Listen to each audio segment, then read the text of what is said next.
ఒక జర్నలిస్ట్ పేరు చెప్పండి, క్రైస్తవ భావజాలం ఉన్న వ్యక్తి పేరు. ఉండడు.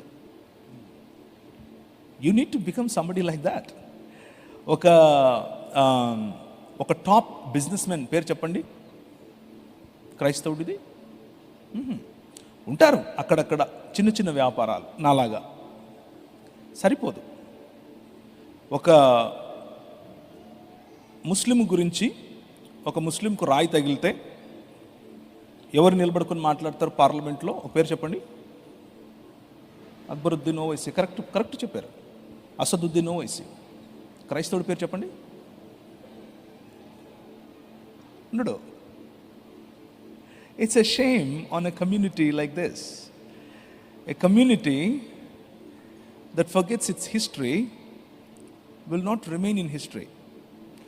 ఏ సమాజం అయితే వారి చరిత్రను మర్చిపోతుందో వాళ్ళు చరిత్రలో లేకుండా పోతారు. ఒకసారి వెనక్కి తిరిగి చూడండి.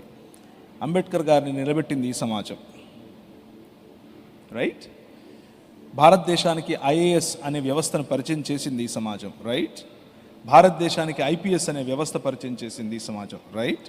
భారతదేశానికి వైద్యం పరిచయం చేసింది ఈ సమాజం, అవునా కాదా?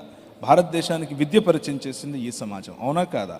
స్త్రీలకు బట్టలు వేసుకోవాలి అని చెప్పింది ఈ సమాజం, అవునా కాదా? మీ ఇష్టం వచ్చిన రంగం తీసుకోండి, అన్ని రంగాల్లోనూ ఈ రాజ్యమును స్థాపించి విస్తరింపచేసే పని సమాజం చేసింది క్రైస్తవ సమాజం. ఈరోజు భక్తి భజన చేస్తున్నారు. చిరునవ్వుతోనే చెప్తున్నారు, భక్తి భజన. ఆ భజనకు భక్తికి దేవుడు పడతాడు అని అనుకుంటే మీ కర్మ. That's not. అది కావాలి. భక్తి మంచిదే, బాధ్యత లేని భక్తి చెడు. భజన మంచిదే, ఆరాధన క్రియలలో రాని ఆరాధన చెడు.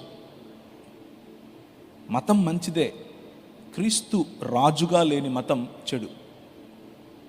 ఈ మూడు, బాధ్యత లేని భక్తి, మతతత్వం, దీన్ని వదిలేసి ఎక్కడికో వెళ్ళాలి అన్న ఆత్రంలో నీ సమాజాన్ని మర్చిపోవటం. దీని కారణంగా క్రైస్తవ సమాజం సరిగ్గా క్రీస్తు యొక్క రాజ్యాన్ని, క్రీస్తు రాజు అని, ఆయన దేవుడు అని రిప్రజెంట్ చేయలేకపోతుంది. అన్ని రంగాల్లో మైక్ పట్టుకొని అరవటమే రిప్రజెంటేషన్ అని అనుకుంటున్నారు. గట్టిగా మాట్లాడటం రిప్రజెంటేషన్ అనుకుంటున్నారు. కొట్లాడటం నో, అవి కాదు మన క్రియలు. New creation. మనం ఒక నూతన సృష్టి. మనం నూతన సృష్టి అనే ప్రాజెక్ట్స్ తలపెట్టాలి. ఆ ప్రాజెక్ట్స్ ద్వారా క్రీస్తు రాజ్యాన్ని పరిచయం